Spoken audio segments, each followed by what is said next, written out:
This program is presented by the Fromm Institute for Lifelong Learning at the University of San Francisco. The Fromm Institute, keeping up with the times no matter when.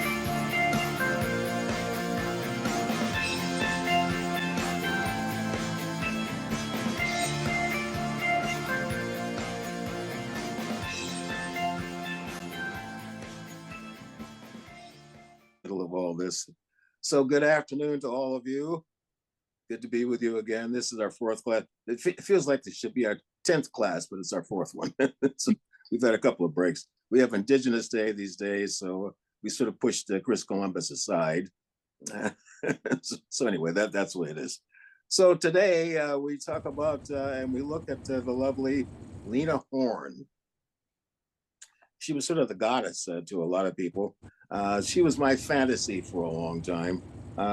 Toward the end, I just wanted to have lunch with Lena Horne.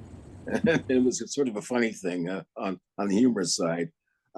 She had a very close friend, a girlfriend who lived in San Francisco, and she used to listen to my radio program, I guess on a faithful level. So I talked about Lena from time to time, and I just said I'd like to pause, and it's a standing offer to have dinner with Lena or even lunch. So and so she periodically this lady would call me and say that she passed that word on to Miss Horne, and Miss Horne is not really available at this time. So then she called me one time and said, and this just a very pointed one. She said, Miss Horne she's a little embarrassed. She'd really like to have lunch with you, but this is during the era that George Bush was president. And she said, she's not coming out. She's not stepping out of her apartment until that fool gets out of the White House. And that's a quotation from Lena. So she said, we'll have to wait. So we never got to it. So 2010 came along and Lena Horne passed away at the age of 92. She just missed her 93rd birthday. She was about a month ahead of it. So she had quite a history. So we'll see a lot of that today, and we'll have a chance to talk about it. And also, you may be interested in talking about some things. During the era when Lena Horne came into the true spotlight, especially in films, the fat Black ladies who were fortunate enough to be able to work, and if they were in movies, they had to have that sort of designation, fat Black. And they were usually the mammies. Remember Hattie McDaniel? She was the first African American to win an Oscar, and she won it for her role in Gone with the Wind, and so that was 1940. And it's kind of a negative thing revolving around that whole evening, and where she was allowed to be, and she couldn't sit in a certain place, and she couldn't attend the after party, and so on and so on. But anyway, she was the first one, and she was fat. She was Black, and that was a role, the only role that Hattie McDaniel was ever going to play in Hollywood movies. And she made a number of movies. She did quite well for herself economically, and but she had that designation. There were others that had the same look, had played pretty much the same roles. In the movie Gone with the Wind, there was Butterfly McQueen. You may remember her. She had the high pitched voice, and she was sort of the almost the dunce. So I mean, she not only played a former slave or a slave, but she didn't have a lot of wherewithal either. So it was a double-barreled, I guess, an insult for her. And interestingly enough, Butterfly McQueen was a real social activist throughout her life, and she was really in the thick of it all. But she said she would never ever play a role like that again. She just said it was too humiliating, and she just couldn't see herself doing it. But Hattie McDaniel went on to play that role over and over and over again. And as I said, she was pretty active. She was the first Beulah, if you remember that program. That was a radio show, and then they converted it to a television program. And so Hattie McDaniel was the first Beulah, and so certainly before her death, that was taken over by someone else who had very much the same look, same sound. That's on the female side for Hollywood. On the male side, pretty much the same thing. You didn't have to be fat and Black, but you had to be subservient. You had to really sound that way, and so Most of those roles revolved around black men playing the role of a porter on the railroad, and there was a lot of Yazim and Yasa and that sort of thing. And Stephen Fetchit sort of led the group, I guess, for all of this. He was a masterful actor. When you get right down to it, everything was slow motion with Stephen Fetchit, and just slow. If you asked him a question, his response, so it was masterfully done, and he got quite a few roles as a direct result of that. And Nicodemus is another one. He was in the Amos and Andy series. Nick Stewart is his real name, and I got to know him a bit as time went on in show business.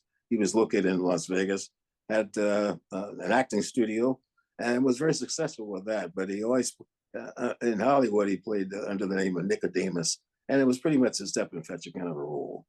The porters, dining car porters, and just Pullman porters, that role was probably the most common throughout the years. And it was my dad, by the way. I'm going to flip over just a little bit here. My dad was a Pullman porter. He was sort of a glorified Pullman porter, meaning that he was always a Pullman porter, but he worked directly for the vice president of the railroad, and so that was the Great Northern Pacific Railroad. At one time, the Milwaukee Railroad. So he and a chef, a fellow named Cheney, worked together for I don't know how many years.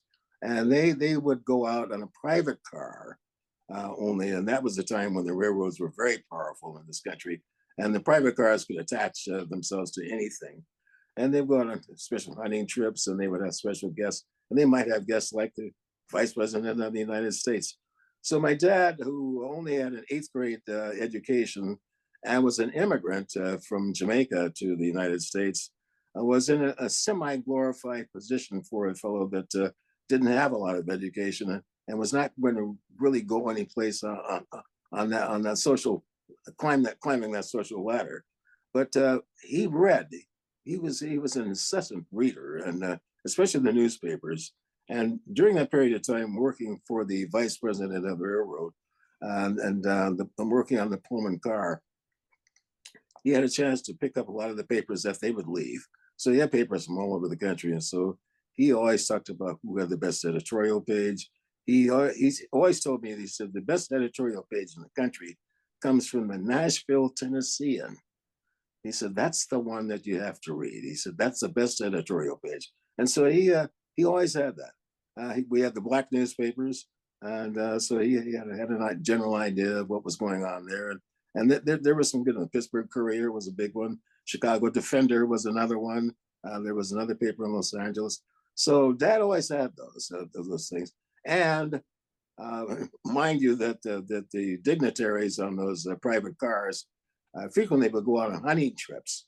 So my dad and Cheney would be a part of that, and so they would have to clean the birds and the deer and all that stuff. So he had a chance to bring something home. I'm sure I was the only black kid in town who had pheasant for Sunday dinner. I'm pretty sure of that. It's something I couldn't talk about with anybody. But there have been some interesting books written about that. Rising from the Rails is one very good book, and it talks about the number of black men who became Pullman porters. In fact, there was a motion picture that was made where they dramatized that, and called 10,000 Men Named George, because the nickname for all the Pullman porters was George, because they were hired by George Pullman, the guy who really created the Pullman cars. So that was just a name that was just thrown out. So if the guys would throw a 50-cent tip to a porter and say, "There you go, George," and so that's the essence of that story. 10,000 men named George. In writing, where I have stumbled a lot is trying to get inside my dad's head. I never heard him sound subservient. Not that he really sounded like he was a proud man. I knew that, but I have always wondered if he ever had to exercise that sort of dialogue where it's a lot of yasa and that sort of thing. I can't hear it coming from him, but I'm sure that he had to pay the price and just to get along.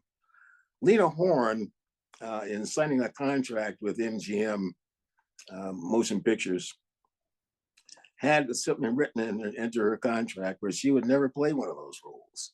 Of course, she didn't look that way. She was not fat. She was not black, but she still could have been assigned to a role of a servant with ease because that's the only role that was available for a black woman in Hollywood during that period of time. But she did have that into her contract that she would never play one of those roles. So she was under the hammer. They would put her into movies, mostly musicals, where her little segment could easily be edited out and nobody would miss it, especially for a presentation in the South. But the other thing that occurred with Lena Horne was that she began to get a lot of pressure from the blacks in Los Angeles, from the NAACP for one that she is representing now, all the black people. And that's a pretty heavy burden to carry. The other thing is that she also may be taking work away from some people. The Hattie McDaniel people in Hollywood cannot afford to say, I'm never going to play another maid role. Then that means they're not going to work at all. Where would Hattie McDaniel be in Hollywood if she couldn't play Mammy? If she couldn't do that? Well, then on the other hand, can you imagine Lena Horne playing Mammy? Or could she play the role of Butterfly McQueen from Gone with the Wind? Could she do that? And it's not likely. It just wouldn't work out. So she was really under quite a bit of pressure, just to realizing that all the black people, especially in Los Angeles, are watching her every single move. When she does get into a movie, then how is it going to be used? Is it going to be edited out, say, even in Los Angeles before it gets to the South? So that was a part of it. So she was under, I think, an enormous amount of pressure and got through it. She did not start off as a good singer, by the way. She was just great looking. She was a dancer in the Cotton Club. When Duke Ellington was running the orchestra in the Cotton Club days. And she was just a teenager, a very young one. I think about 16 when she started dancing. And my uncle, Noble Sissel, had an orchestra later, and he hired Lena Horne. She looked great. She looked good. We know that. But she was not a good singer. And it took a number of years for Lena to really develop as a truly good singer. But she kept working on it. And eventually, or finally, I should say, not eventually, but finally, she did develop into a really good singer. And I guess you can categorize her as a jazz singer. That one woman show that she did in the 80s was Sister Knockout. I saw it in New York, and I couldn't believe what I was seeing. And then when it came to San Francisco later, there I was, and I went twice. And I'd never gone to the theater with opera glasses. So there I was sitting there, because I had to see this woman up close. I mean, she was doing everything, and she was moving, dancing, talking, singing, and perspiring. And Lena Horne perspiring. Can you see that? so there she was. But anyway, I thoroughly enjoyed it, and so it was just a great occasion. One other quick story before we get into the video part of this presentation. I was working a party for Duke Ellington's sister, Ruthie, and it was her 50th birthday, and so I was playing in a trio there with Billy Strayhorn, who was the sort of the alter ego of Duke Ellington. And I had already told Billy about my fantasy with the Lena Horne. And I said, if we ever meet, I know that our eyes will, and so on. And so he just fell out because he was very close to Lena, very close. They were like sister and brother. And he would frequently talk about, he said, you, Sonny and Lena. And he'll go on and he'd laugh about it a little bit. And I'd chuckle. So we cut to the party, and Lena Horne is going to be one of the guests at this party. So he's telling me, he said, Miss Horne is going to be here. He said, I'm going to introduce you. He said, and I'm just going to step back.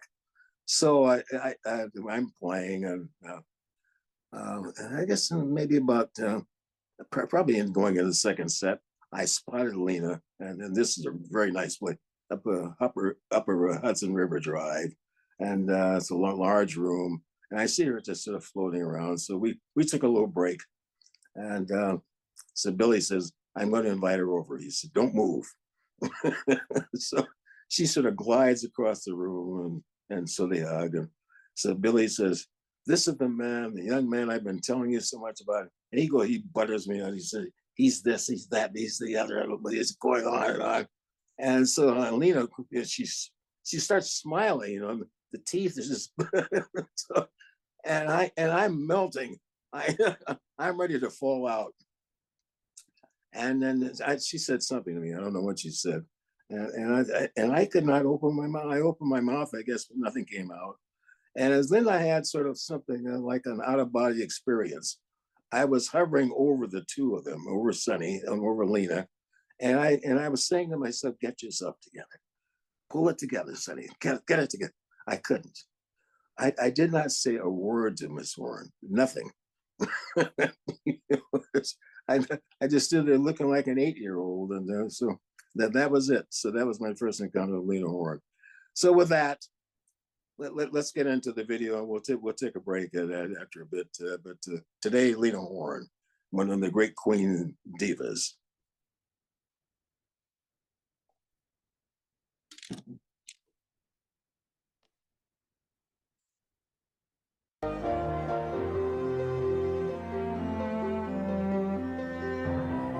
Is that all right, Sonny? Major funding for this program is provided by American Express. Enjoy, everyone. Celebrating the world of creativity through American Masters. The National Endowment for the Arts. The Corporation for Public Broadcasting. And by annual financial support from viewers like you. Additional funding was provided by the following.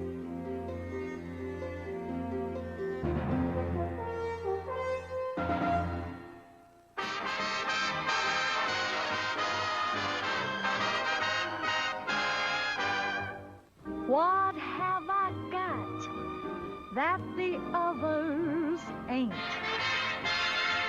That always seems to please. I was a kid at my usual Saturday matinee, and all of a sudden there was this flurry of ostrich feathers. And out of that flurry came this face that just knocked me for a loop. She's a part of an era that was elegance. White time tails, satin dresses. I can't give you anything but I had never seen anyone so sexy. She was the first black movie star on the cover of a movie magazine. I've plenty on. It's 2:45.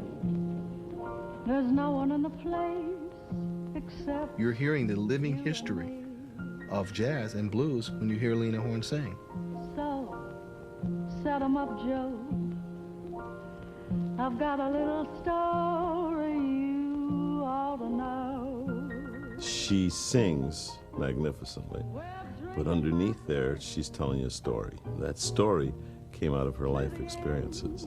Of a brief episode. I feel my mother's challenge in this life has been to be a woman, a black, and an artist.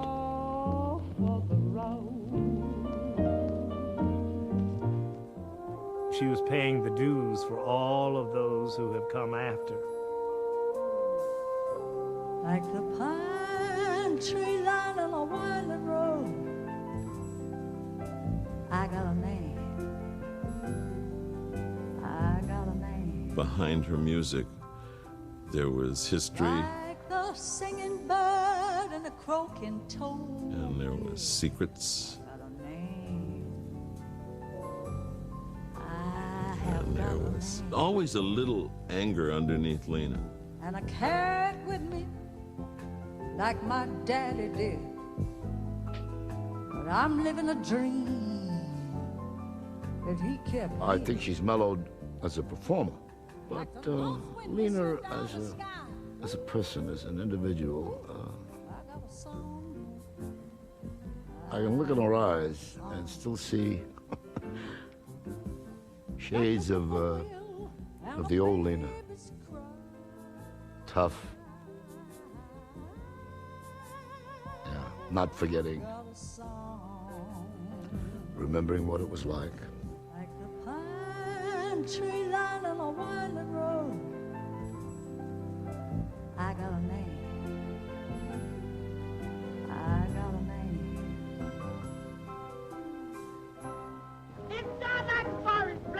I never planned to go on the stage, but it was the Depression. My mother and stepfather couldn't get jobs, and even though I was only 16, I needed to work so we could eat. I couldn't sing or dance, but I was young and cute. Exactly what those gangsters who owned the Cotton Club were looking for. It was a sort of ghetto paradise in Harlem, with some of the greatest black performers around putting on a nightly show for a white-only audience.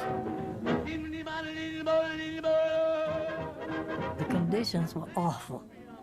We weren't even allowed to use the bathrooms. But we all felt lucky to have jobs at all. I was in the chorus, and enough of a kid to be stage-struck about seeing great black stars. Being on stage with other people felt like being part of a family, and I liked that.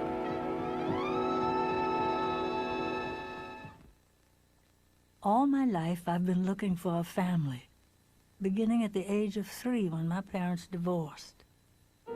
Throughout my childhood, they pursued their own lives with little time for me. My father into the sporting life on the fringes of the rackets. My mother chasing her fairy tale dreams of life in the theater. The only stabilizing influences in my life were my Brooklyn grandparents, stalwart members of the black bourgeoisie. Their home was a periodic refuge from being shunted from one group of strangers to another, mostly in the South, while my mother was on the road. My nomadic childhood taught me to hide my feelings.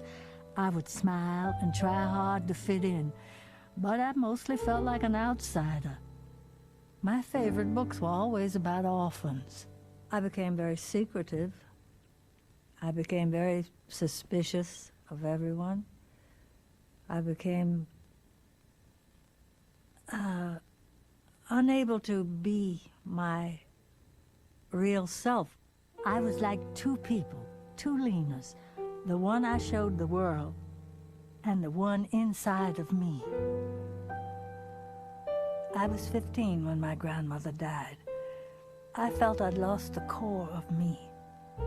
The daughter of an ex-slave, she became a college graduate and a social activist. She taught me to love learning, and I dreamed of being a teacher. So I cried when my mother pulled me out of school to work at the Cotton Club, which was really a form of indentured servitude. I was signed for a lifetime contract. So when we wanted to leave, we literally had to flee in the night and headed for Philadelphia, where I got a job touring with Noble Sissel's orchestra. Life on the road is unpleasant for any band, but for a black band traveling in a Jim Crow South, it was pure hell. On top of that, my mother was with me and determined to protect my virtue and her dreams of stardom for me. She kept me as isolated as she could. So I began to dream of escaping.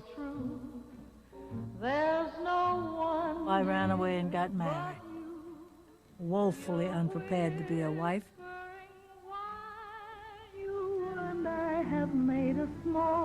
My husband, Louis Jones, was an aspiring politician looking for a well-trained wife. Not surprisingly, we weren't well-suited. Money problems forced me to accept a movie in Hollywood. When I got back, it was clear that despite the 2 children we had, our marriage was over. And when I left, he said, "All right, go. You can take Gail, but you'll never get Teddy."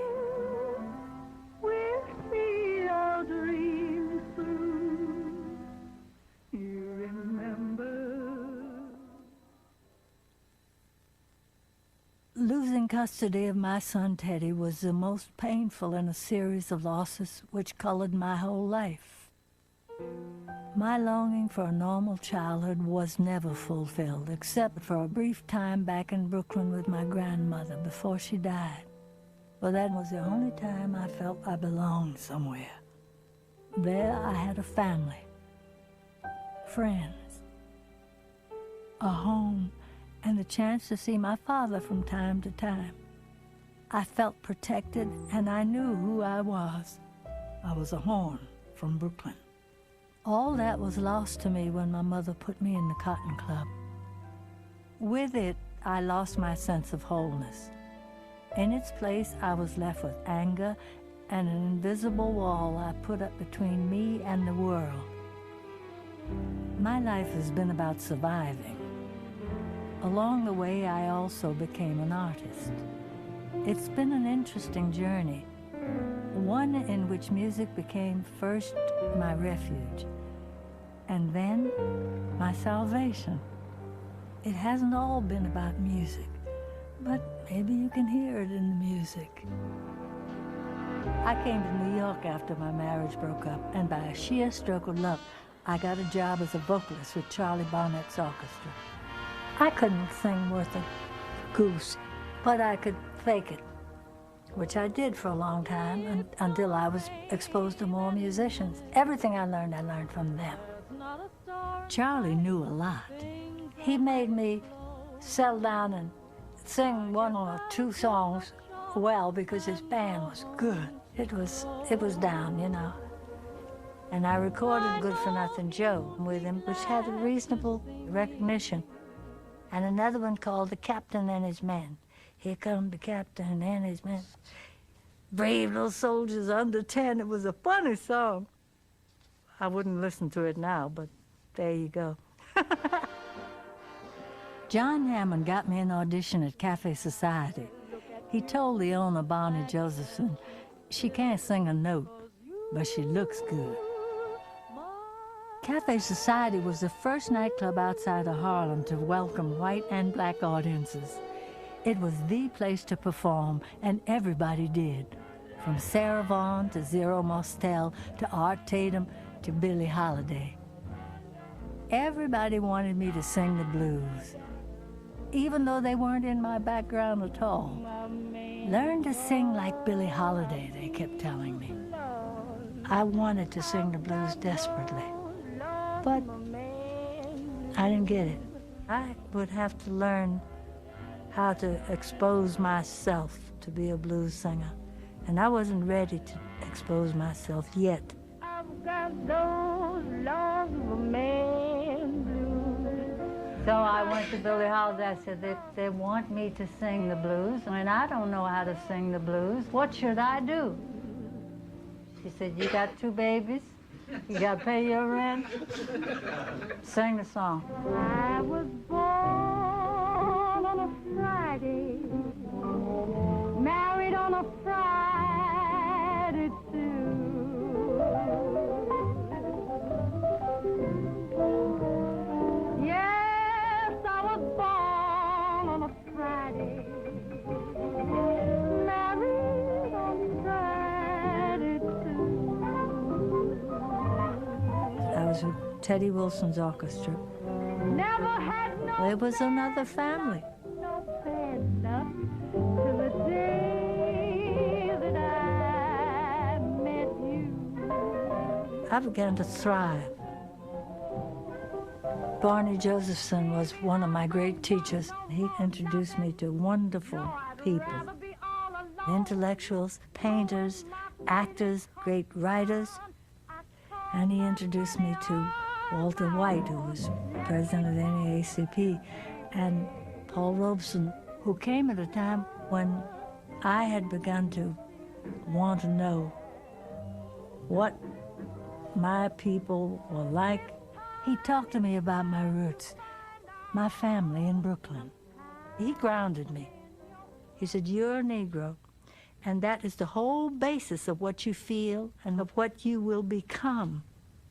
I was so lucky in that beginning that I had people like that in my life. I learned it from example. And that was as tough for me or as good for me as learning how to sing.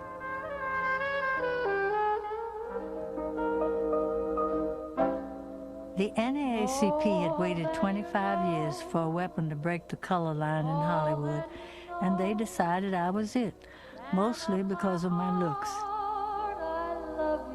They wanted to broaden the opportunities for black actors who, at the time, were pretty much restricted to menial parts.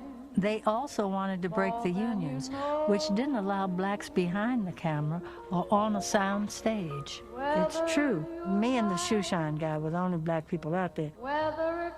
Roger Edens, a talented part of the MGM Freed unit, saw me perform at a nightclub and arranged for me to audition for L.B. Mayer.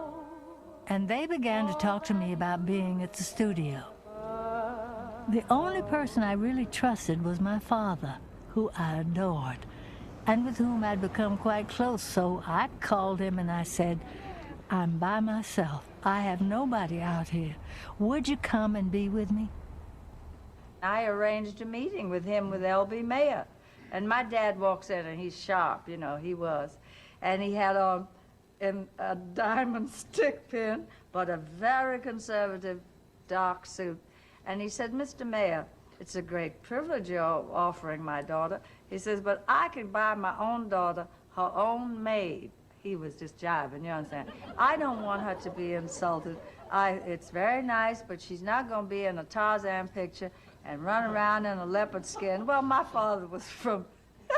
And I don't think Mr. Mayer had ever been approached by a black man like that. So he just sat. I became the first black to be signed to a long-term studio contract, 7 years. My signing this contract and their hearing that I would not do certain kind of work got me into a lot of trouble with black actors. Hey, cut them monkey shine. There was a Hollywood stock company of black actors who only played the maids and the butlers. And they resented this upstart coming in saying they couldn't do their job any longer. So how are they supposed to earn any money if nobody was supposed to be a maid anymore? They had meetings about it. They called me up. I had to appear in front of them.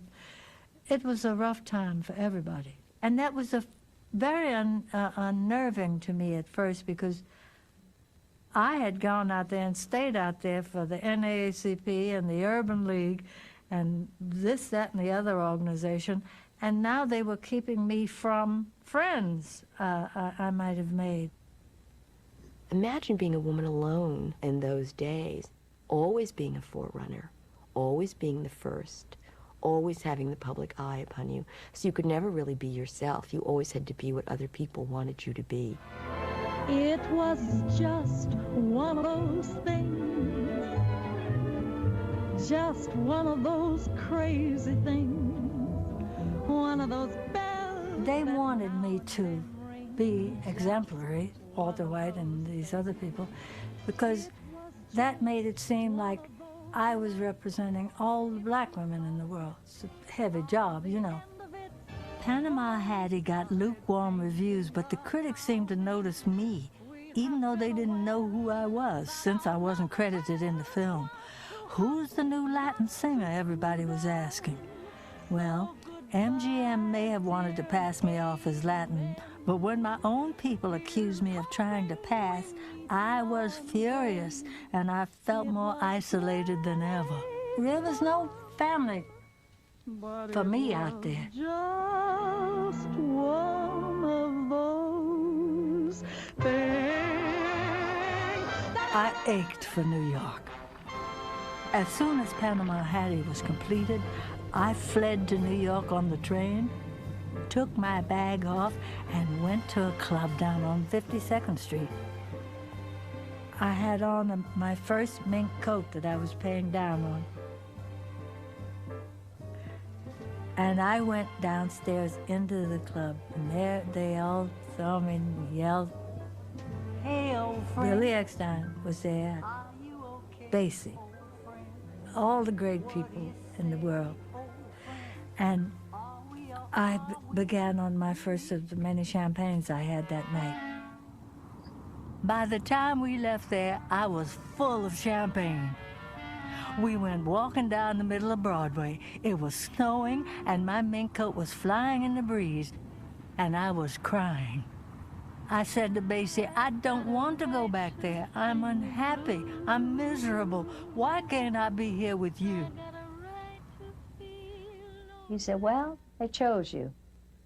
And he said, we don't get the chance. And he said, you've got to go. And you've got to stay there. And you've got to be good. And you've got to be right. And do whatever they want you to do. And make us proud of you. I said, don't be silly. And he said, no, my baby, I'm telling you. It gave me the strength to go back.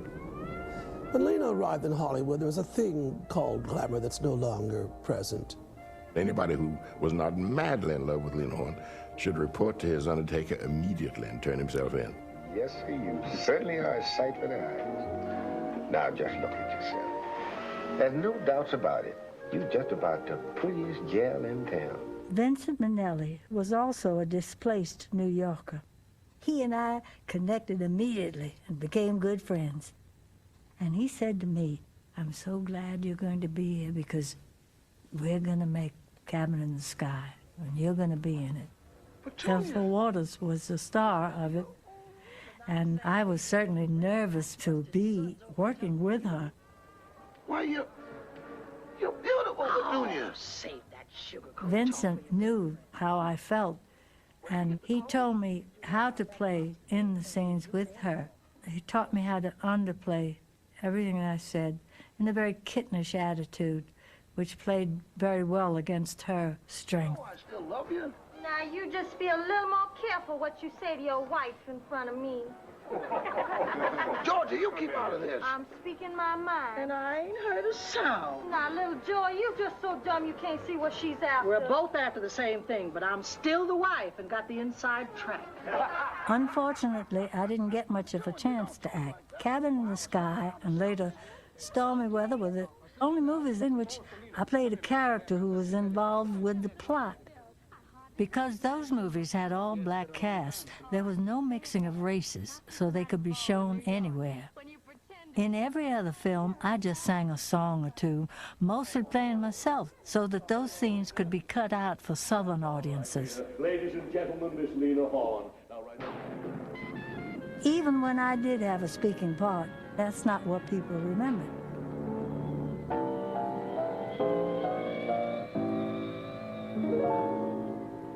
Don't know why there's no sun up in the sky, stormy weather. Since my man and I ain't together, keeps raining all the time.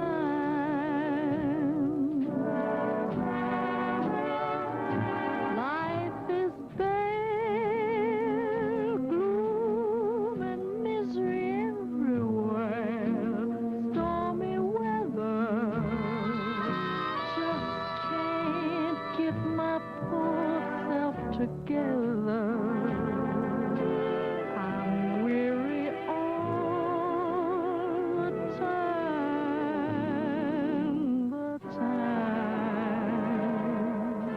These movies made a demand for me at the Army camp circuit. So I started doing USO shows.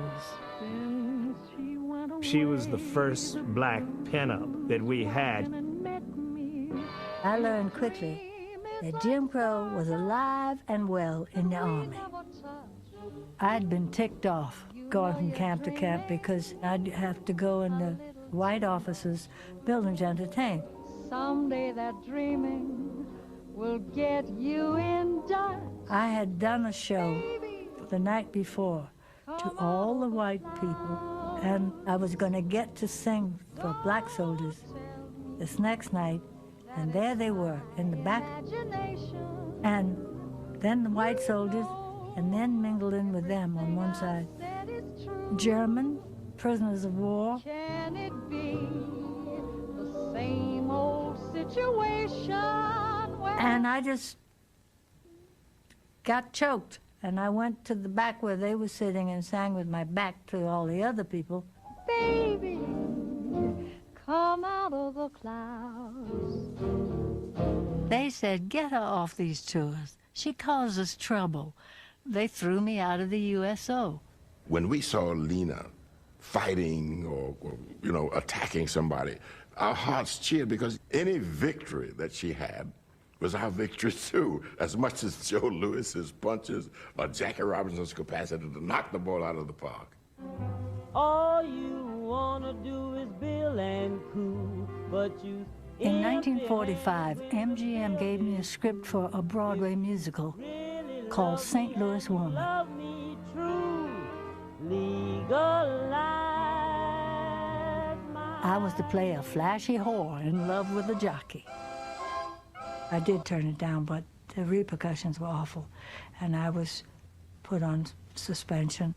Even though Mr. Kern himself asked MGM if they could loan me out to do Showboat on Broadway, they said, we're not going to let her go. We're going to keep her, punish her, we'll keep her off salary, and she can work in one of the cabarets, but no Showboat. When I was finally put back on payroll, MGM let me play Julie in a movie which featured a few Showboat songs. I gotta love one man till I die. Can't help. So when they were casting the movie many years later, I naturally assumed I would get that part, and I really wanted it. But Hollywood racism was still rampant. Instead, they chose Ava Gardner, my best white girlfriend out there, put dark makeup on her, created especially for me, dubbed her with somebody else's voice, and she played Julie. It was a great disappointment to me. The other black actors finally were friendly when they saw that I wasn't doing any bigger parts than they were. I would describe her Hollywood career as aborted and frustrating. She was a black woman in a white man's town at the wrong time. And I saw that my situation was just like my father thought. They're going to give you this one part, and that's it. And he was telling the truth. They hadn't made me a maid, but they hadn't made me into anything else either. I hated California. I hated California. I had finally said to myself, go and do what you know the best, Forget this movie, jazz. The only people who got me through this period in Hollywood were two men that I met there. One became my best friend. The other, I eventually married. The first year I was in California, I met Billy Strayhorn, Duke Ellington's arranger. He and I sat and watched Ellington's Jump for Joy. And all this while, this thing between us was happening. It's a current or something. And from that night on, we were buddies. Billy Strayhorn played piano for me.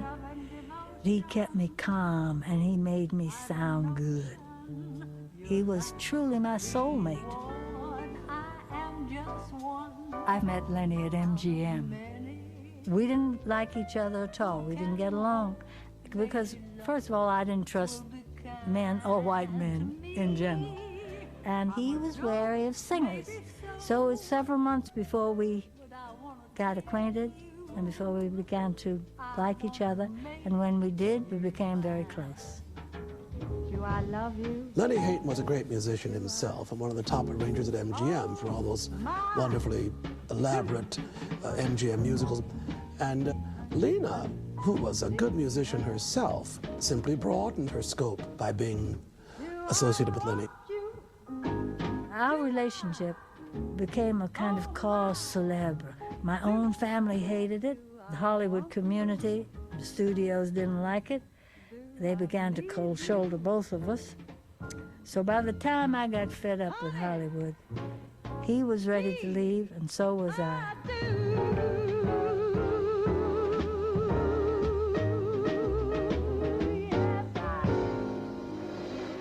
Interracial marriages were illegal in California at that time, so we decided to go to Europe and to get married in Paris. My mother called me and told me that she had married Lenny, and she said, don't tell anybody, it's a secret. I guess it was 1947, and I didn't tell anybody, it was a secret.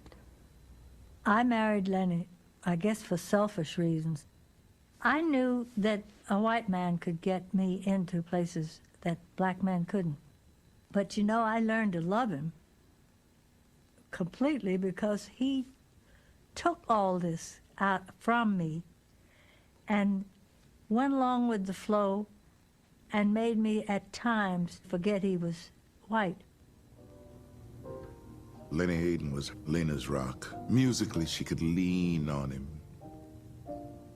He began to work with me musically, and he made wonderful arrangements for me, and they tended to stretch me vocally. I get too hungry for dinner at 8. Lenny and Lena were a musical partnership.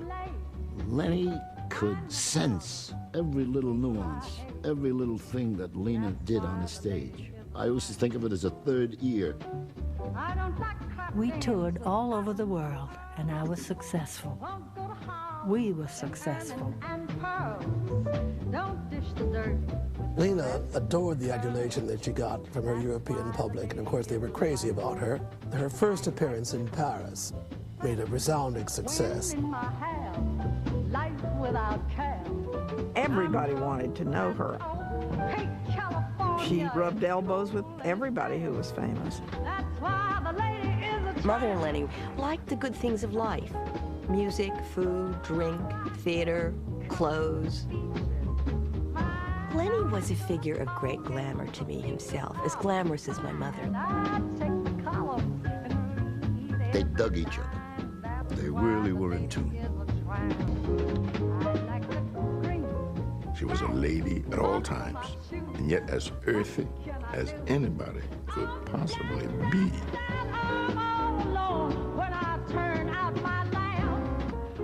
If you want to go for it, she'd get down with you, and she can handle herself.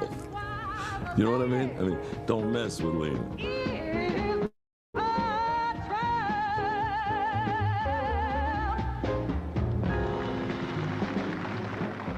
When Lenny and I returned from Europe, I found that I had been blacklisted and politically ostracized for my activities and organizations I belonged to.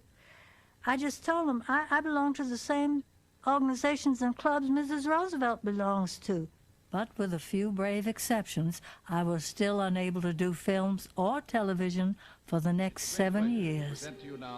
During that time, cabaret was my primary outlet. Miss Lena Horne.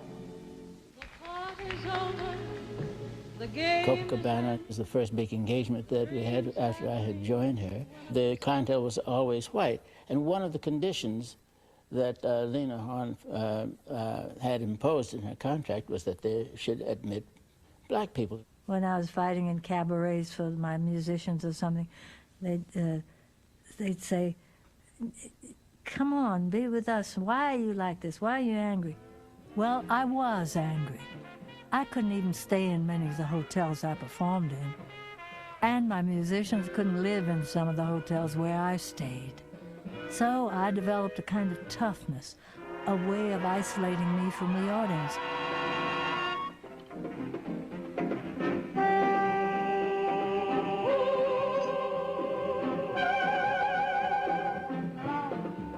Can be a moment's madness, love can be insane. There was no cuteness or coyness about her. Lena came out there and stuck it right in their face. Boom. She was seductively and subtly brazen, saying to herself, you want to take me to bed, but you won't let me come in through the front door. I want no one unless that someone is you. She would just build the audience up to a fever pitch where they all wanted to run up and tear her clothes off, but then she would back away. It made her a real glamorous sex symbol, mysterious, erotic, all of the things that she's just totally contemptuous of that. It's 2:45. There's no one in the place except you and me. So, set 'em up, Joe. I've got a little story you ought to know. We're drinking, my friend, to the end of a brief episode. So make it one for my baby and one more for the road.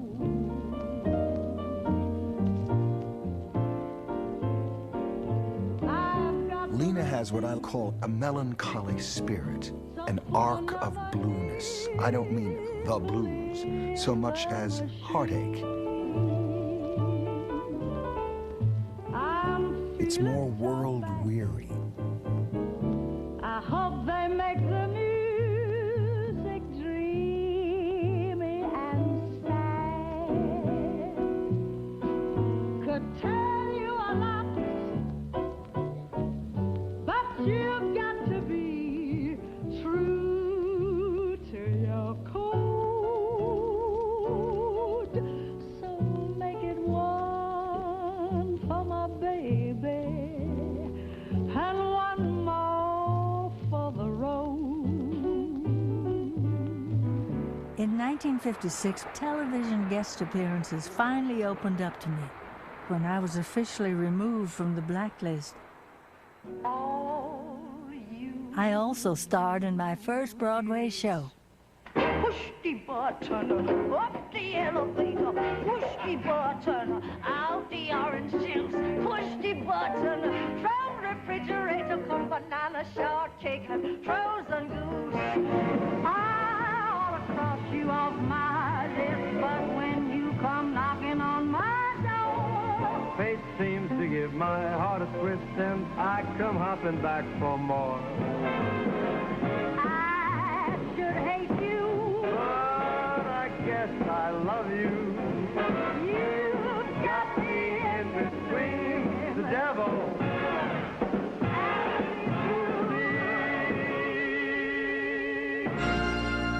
I can't say how happy I am that we met. Strangely attracted to you. There's someone I'm trying so hard to forget. Don't you wanna forget someone too? Clang, clang, clang went the trolley. Ding, ding, ding went the bell. Sing, sing, sing went my heartstrings. As he started to leave, I took hold of his sleeve with my hand. And as if it was that, he stayed on with me, and it was grand as to stand with his hand holding mine to the end of the line. I had for a time thought maybe I'll get a television show of my own, but the time wasn't yet right for that. The TV racial codes were really bizarre. Thank you. This was a no-no that a white person and a black person never touched on television, especially if they were of opposite sexes. That was the first time on television that a white movie star of the stature of Gary Cooper had reached out his hand to an actress of color, and we knew that right then and there was a change. From this moment on, We always needed somebody to say to the world who we truly were, because in America's way of describing us, we essentially was a bunch of niggas. I wish that I knew how it would feel to be free. Lena really embraced the civil rights movement. She had been beating herself up for years that she hadn't done enough, hadn't been black enough, had Let's made take it in a a break, white Carla. world. So what did that mean to her people? We'll take a break here. Thank you. We'll take a 5-minute break. Any questions, any comments before we stretch a bit? Yes, Sonny. Yes. About Hattie McDaniel. Yes. They asked her once, "Don't you get tired of playing a maid all the time?" You're right. She said, "I would rather play a maid for $500 a week than be a maid for $500 a month."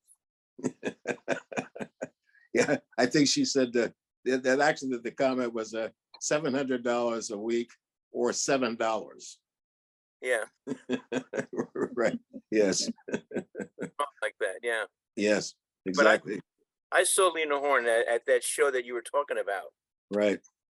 In the 80s, and we had season tickets for all these shows, and we were in the orchestra. We were like 5 or 8 rows away from stage. Oh yeah. And talk about her sweating. Yeah, we saw all that, but it was just so great. She was soaking wet up there, but boy, what a show! What a show! I'll never forget it. Yeah, fantastic. I think it was at the Orpheum, if I remember. I think you're right. Yeah, yeah. It was great.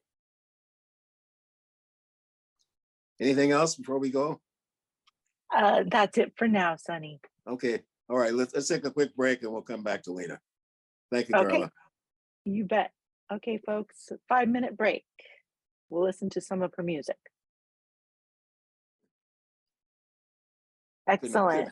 I couldn't get up for a minute. I think I lost 2 minutes just getting off my chair. Well, I'm glad you made it back. Yes. Because I don't know what we would do without you. How embarrassing would that be? Oh. Well, Sunny disappeared. Great. Well, you're back, and what an incredible documentary. Ready to go. Yes. Shall I go ahead? Yeah, sure. Go ahead. You Nina sure? Horne was a very interesting case, and a lady that was under an enormous amount of pressure, I think, for her whole career. And you'd think that there must have been times, or maybe not with her, but under ordinary circumstances, a person who looked like Lena would probably look in the mirror and say, "Well, what's the problem?" Because it doesn't look like there should be a problem. Glamorous lady, just naturally beautiful, good singer, decent enough actor, and she could have been anything. She didn't have to be a black person. She didn't have to be African American, because she really could have been Puerto Rican or anything else. But she remained very outspoken, and they're right. She was tough. She was tough as nails, and you really did not want to cross Lena Horne. I had a second encounter with Lena, and this is for the city of Oakland. And I went to meet with her to invite her to participate in the Black Filmmakers Hall of Fame. And so I had an appointment. She had a mail secretary. So I got to the place that she was leasing in Los Angeles. She was living in Palm Springs at the time. But when I got to the house, her mail secretary answered the door, and he knew who I was, and it was a scheduled time. And he said, "Miss Horne will be with you in just a moment." So there was a den with those sliding doors, and the doors were closed. And so after about 5 minutes, I was just sitting out in this alcove, and the doors opened up, and these two white guys, boy, I mean, they scooted out so fast, and I heard Lena's voice, kind of a high-pitched voice. I mean, using pretty salty language. And these two guys, man, they hit that door, and they were flying out of there. So, and her secretary says, "Miss Horne will be with you in a minute." And I said, "Oh no." I had no idea what had been going on in that den. So after about 5 minutes, he came and he says, "Miss Horne, we'll see you now." And that was the longest walk that I've ever seen. It was a large den, and I had to walk all the way across that floor and she looked wonderful again. And I thought, oh man, and I'm here to beg, and she just cussed these guys out and threw them out of the house. But she was great. But it was quite an experience. So let's go back to the video. I knew I had to be with brave people. James Baldwin came to New York, and I was with him at a very important meeting we had with Robert Kennedy and some other people. And I began to feel myself again. How wonderful that I'm beholding a vision of a world unfolding. I had the right to be with them as a black woman, not as Lena Horne. In a life where all the pleasures we will prove. I saw the change in her and saw that she'd found something. It's a new world I see. A new world for me. The tears have rolled off my cheek and fears fade away, seeing all I see. I felt the same political sense that I'd felt in the 40s when she was very political, but it was more personal, because in the 40s it had been about liberal politics in general.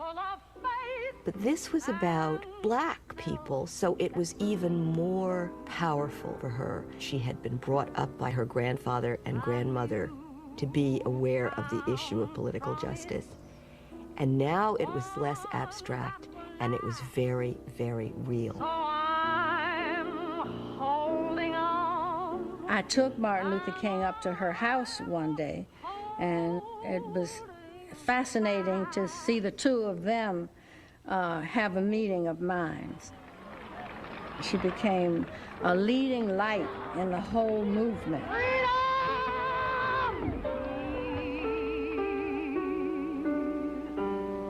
Let's hope it's a world that'll always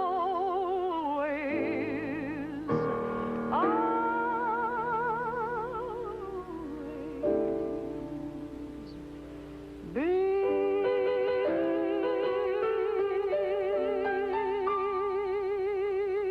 I went to Medgar Evers' home in Mississippi to do a concert for Southern Christian Leadership Conference and a speech for the NAACP.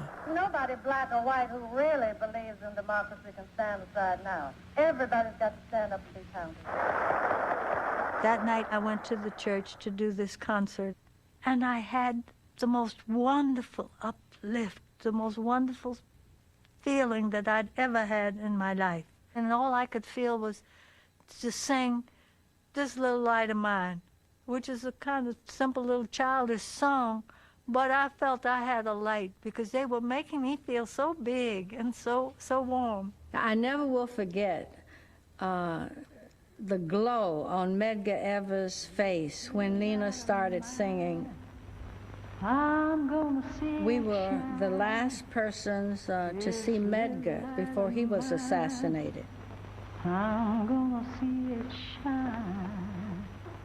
Medgar Evers' death was probably the defining moment of her life. She had been, I think, sort of struck down like Saul on the road to Damascus. She was at a kind of crossroads, trying to decide if she was going to just live in a black world or a black and white world or what. The 60s were a watershed period for me, as they were for everybody.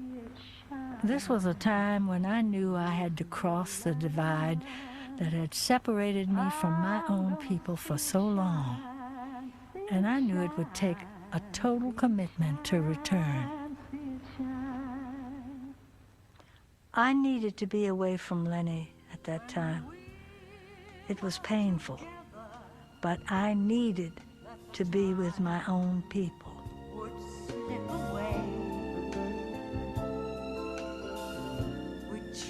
And I should have sat down and told him about many of the things that made me angry, because he didn't understand what my anger was. For years, I just didn't I didn't want anybody to know that I was so angry and so mad and so fierce about the way I felt. As we stood beneath a moonlit sky, it was tough during that particular time. Her son died, which was devastating to her.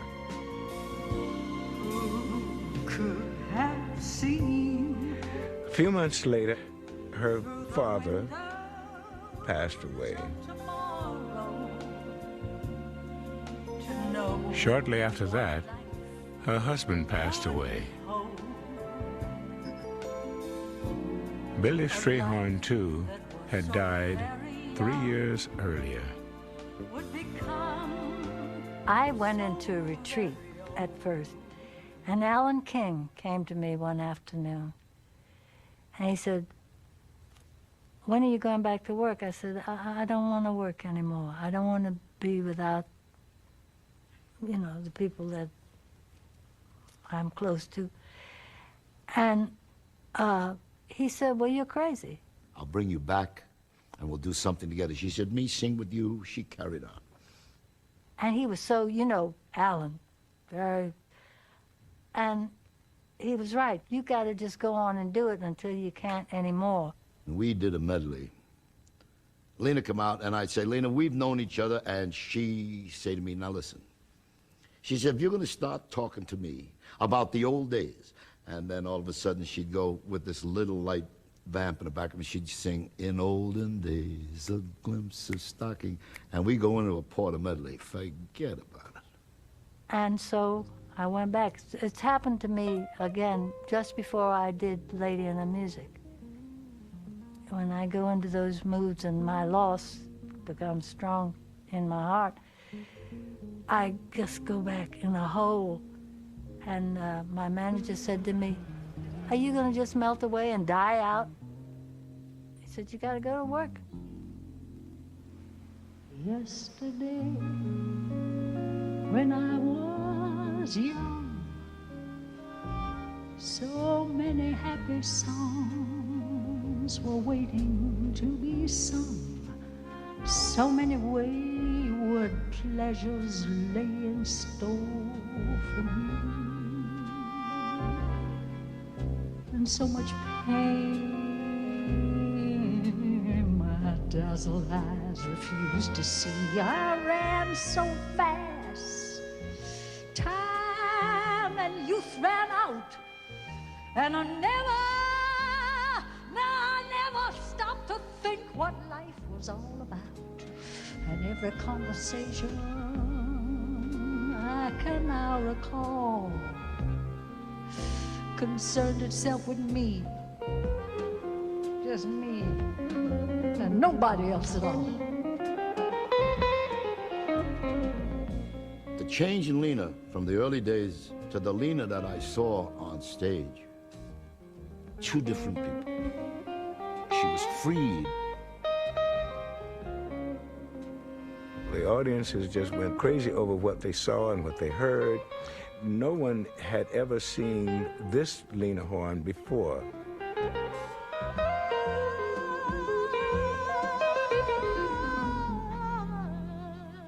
People talked about seeing a different Lena, and it was true.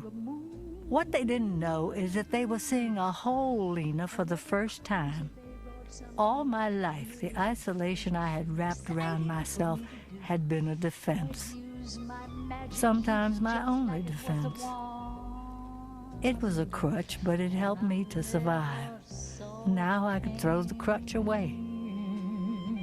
And the emptiness beyond the game of love I played, with arrogance and pride, and every flame I lit too quickly died. And the friends that I had, well, I just let them slip away. Oh, now there's only me out here, all alone on this stage, waiting to end my play. There are so many happy songs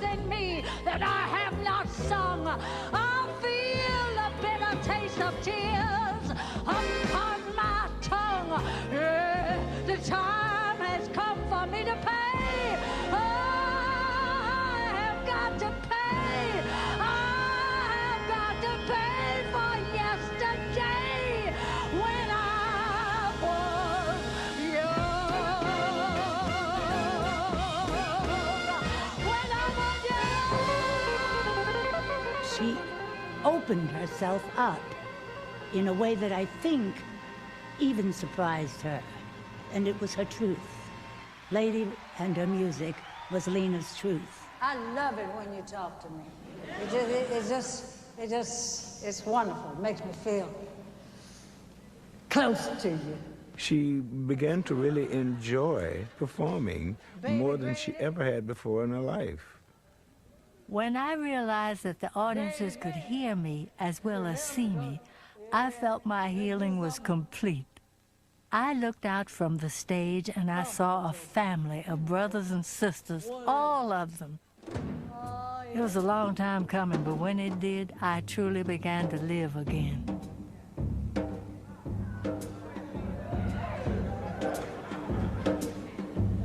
You know what I'm gonna tell you? Months back, they yelled at me from upstairs. Yeah, Lena, but can you get up?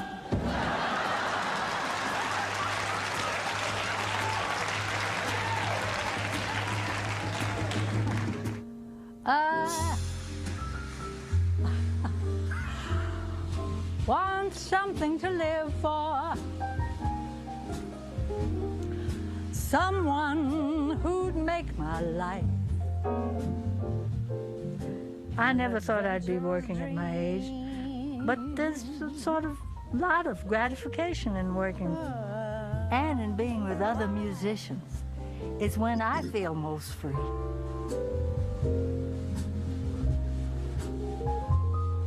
Someone who'd take my life. My family, of course, is closest to my heart. Make it seem once more. Hey, you know, wait a minute, hold on. I love being a grandmother. I love being a great-grandmother. I hope my grandchildren never have to depend on society's mores to be happy in their own life. And I hope they'll be able to love, and I hope they'll be able to accept love, which is very difficult. I hope they get it and they give of themselves in a way that makes them happy. Make it seem. My identity is very clear to me now. I'm a black woman. I'm not alone. I'm free. I say I'm free because I no longer have to be a credit. I don't have to be a symbol to anybody. I don't have to be a first to anybody. I don't have to be an imitation of a white woman that Hollywood sort of hoped I'd become. I'm me, and I'm like nobody else. It's taken me 40-some-odd years to grow comfortable with this song. My skin has grown around it, and no matter where it came from or how I got it, I'm allowed to sing it the way I feel. But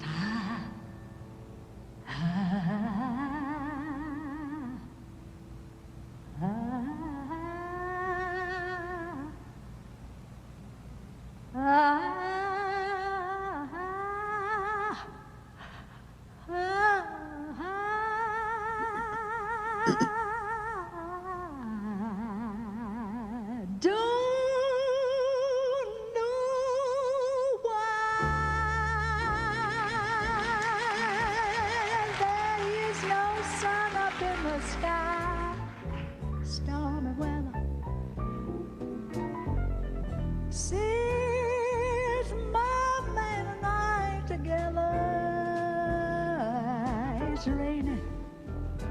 Ooh, it's raining all the time.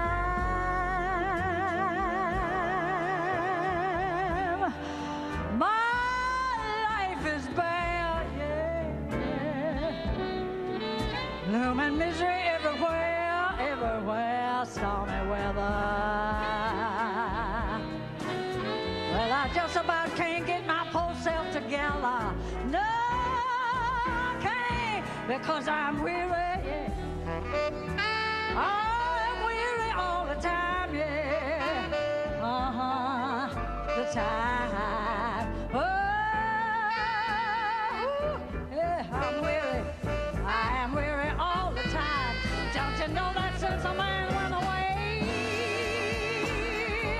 The blues walked in and met me. Yeah.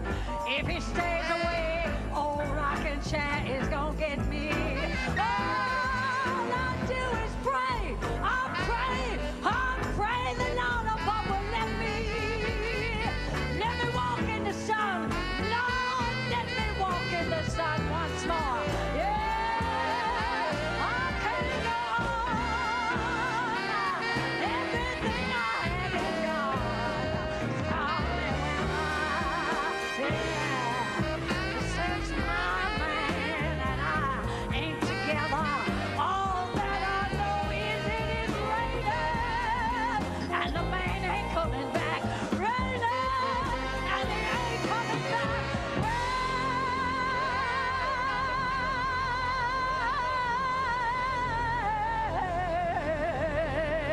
And yes, it's raining all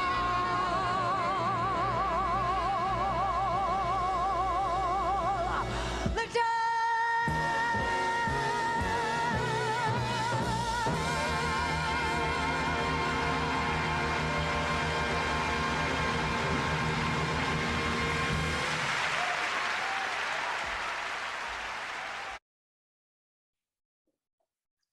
You know, Lena said that one of her inspirations toward the middle part of her career was Aretha Franklin.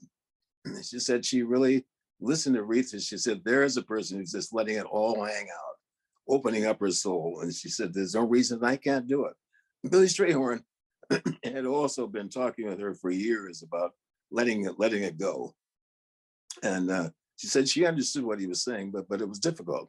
But she finally got to the point, she said, so along with his words and the sound of Aretha Franklin, she said she was able to let it go. And I think her explanation too about feeling free was the other part of it. I mean, she lived a life. I mean, she really did. She really. We have another clip, but any quick questions or comments? Anything? Okay. No. Okay, so why don't we go to the second clip? Okay, you got it. Okay. This is Lena receiving her special Tony Award, by the way.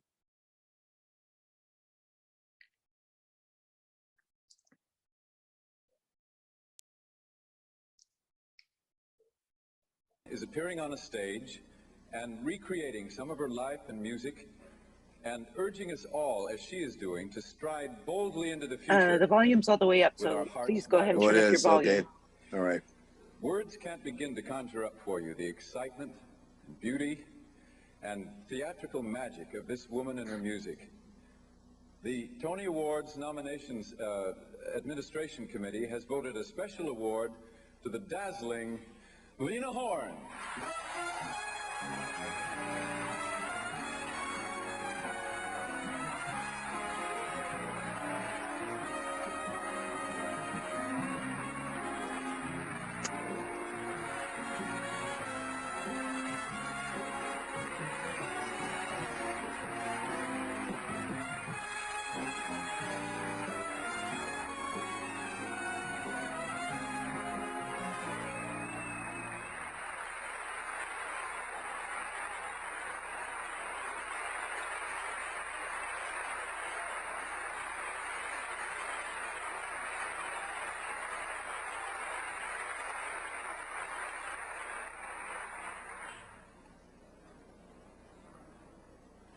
I want to say thank you to the Tony Committee, and I want to say thank you to my peers and the critics.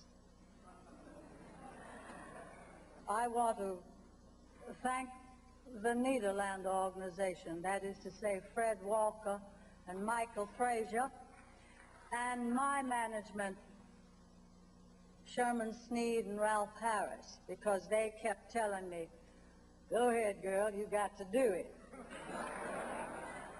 I can tell you that sometimes you have to wait 50 years. Sometimes it comes in a year. But whenever it comes,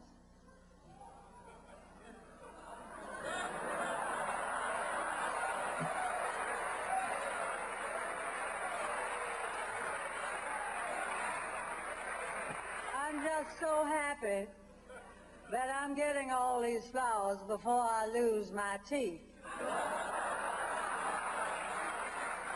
But I think my song will probably say it better.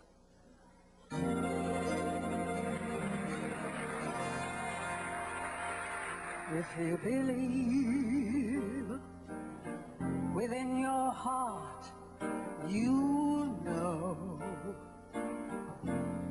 that no one can change the path that you must go. Believe what you feel and know you're right, because the time will come around when you'll say it's yours. Believe that you can go home. Believe you can float down there. Kick your heels 3 times. If you believe, well then you'll be there. That's why I want you to believe in yourself. Right from the start, you've got to believe in the magic right there in your heart.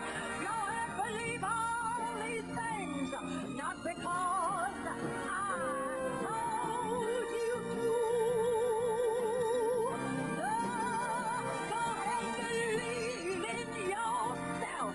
Woo! Believe in yourself. Woo! Believe in yourself, and I believe in you.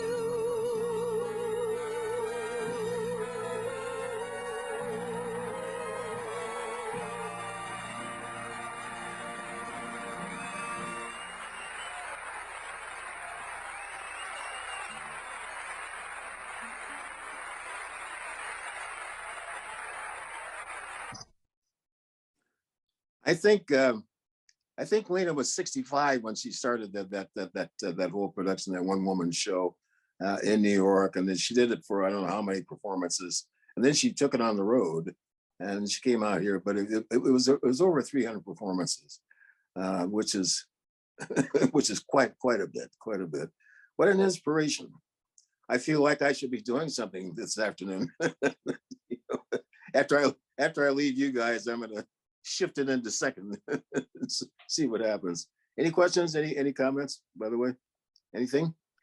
Nothing yet, folks. I do appreciate if you want to raise your hand or share a comment. I have a couple questions, but I'll let everybody go first.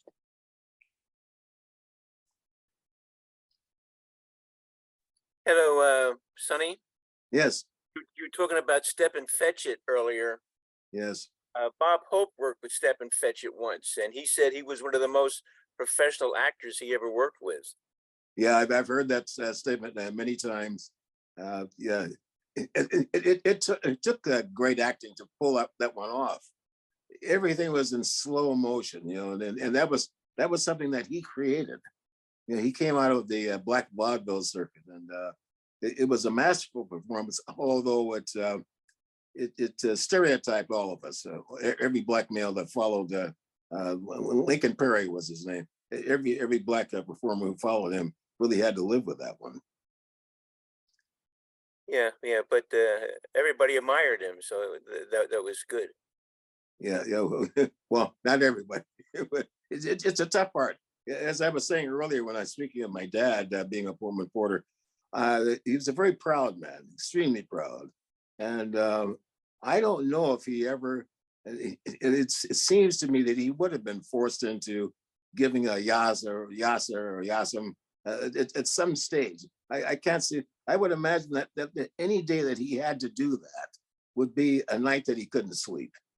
So that's what I think. And so thinking of Lincoln Perry, he was stuck in that part. And we know now that he was a very good actor, very talented actor, but he had to keep playing that step and fetch thing for the remainder of his life, and that wasn't real, and no one wanted to be like that. And then certainly when I was coming up, I came up in an era where we still had the Pullman porters and people were still saying that. I worked with a couple of older guys, black men that did that, and I was appalled. You know, I'm a different guy. So, and I worked one summer as a Pullman porter, as a waiter on the train, and the guys accepted me, but they knew I was a college guy, and I was just passing through. But that was their livelihood, and I was not going to play the same role. So, but then they gave me all the little jobs that they have, the secondary jobs.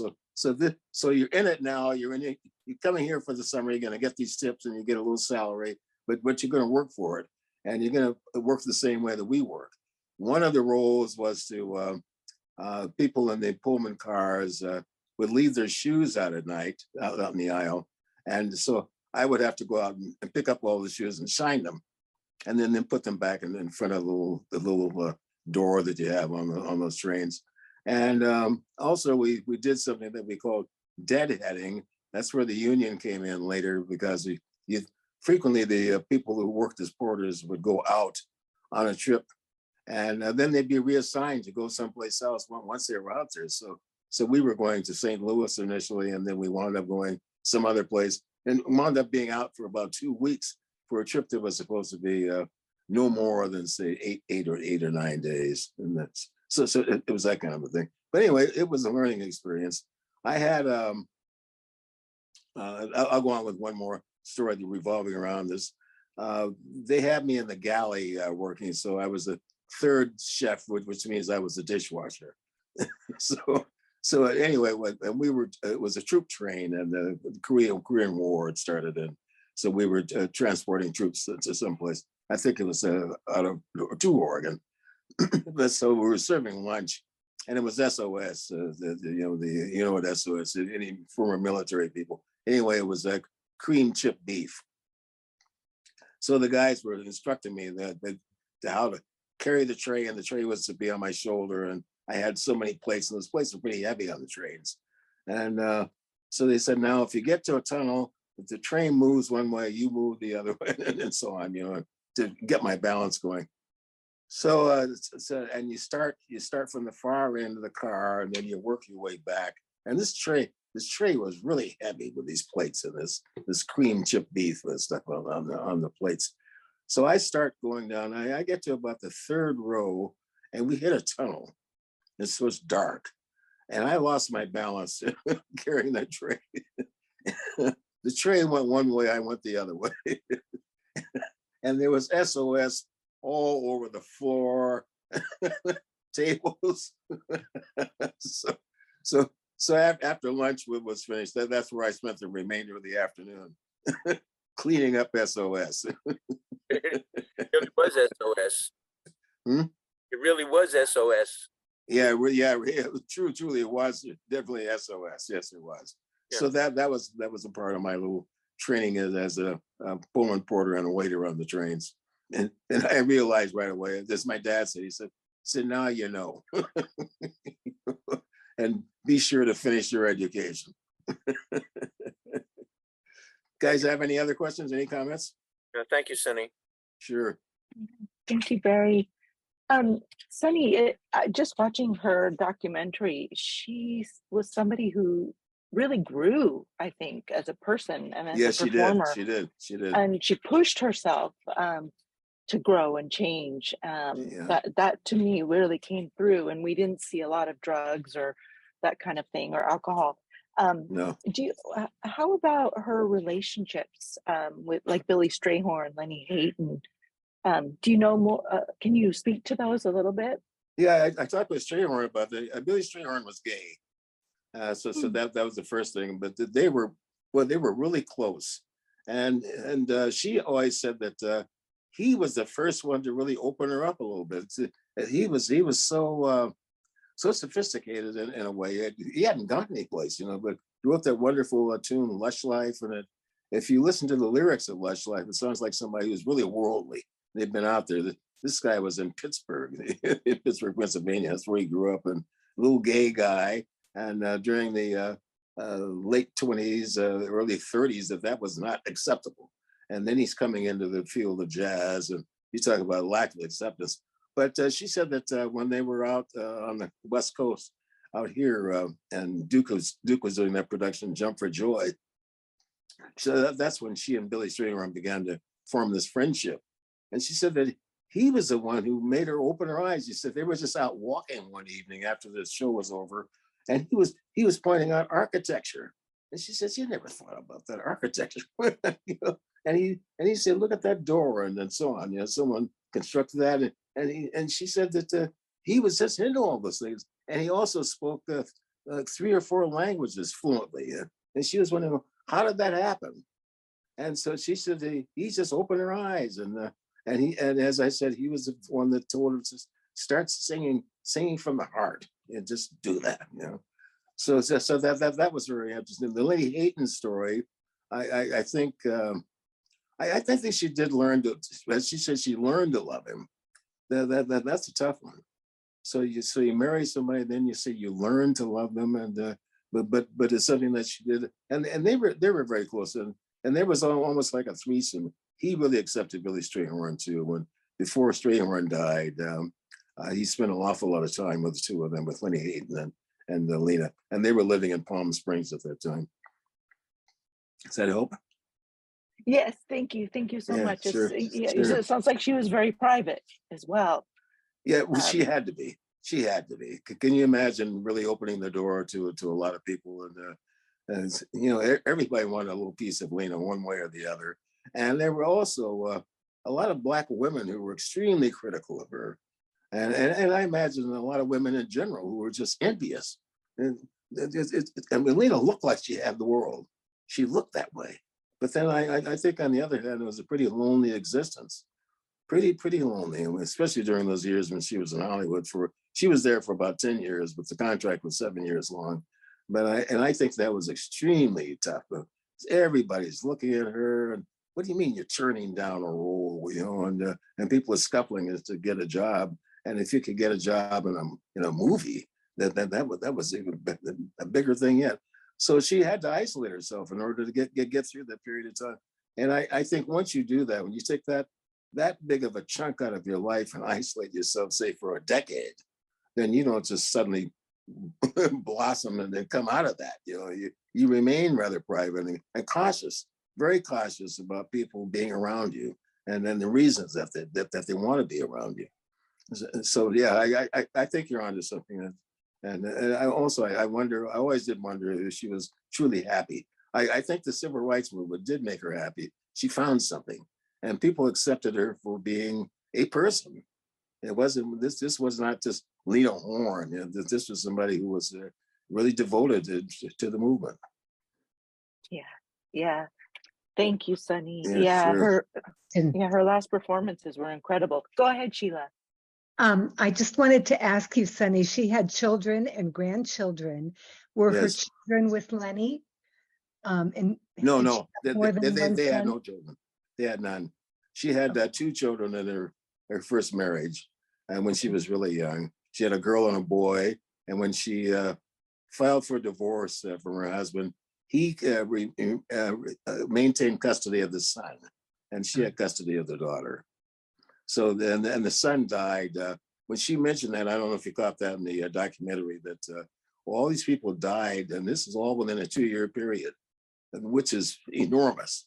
I mean, everybody went, you know, her dad, her husband, her son, and Billy Stringhorn had died just before all of them. And so that's pretty tough. Pretty tough. Thanks for asking. Thank you, Sheila. Nice to hear from you. One more question. Next. Ella Fitzgerald. Oh, Ella. Great. Ella Fitzgerald next week. Yes. Yeah. Oh, thank you, Barry. Okay. Yeah. Okay. Wow. And yeah, oh my goodness. That was great. Thank you, Sonny. I think it was. Yes, I think it was. Yeah. Yeah. But what a person. Yeah. Any more? Thank you, Sonny. Okay. That's it for today. All right. I think we're See you enjoying guys her. next Yeah. Monday. Okay. Thank you so much, Carla. Oh, Thank my you. pleasure. Thank you, everyone. Okay. Bye-bye. Bye. Don't want to go. Don't want to go. Okay. Bye. See everybody next week. Thank you so much. Bye. Bye, you guys. Bye, Carla. Bye-bye.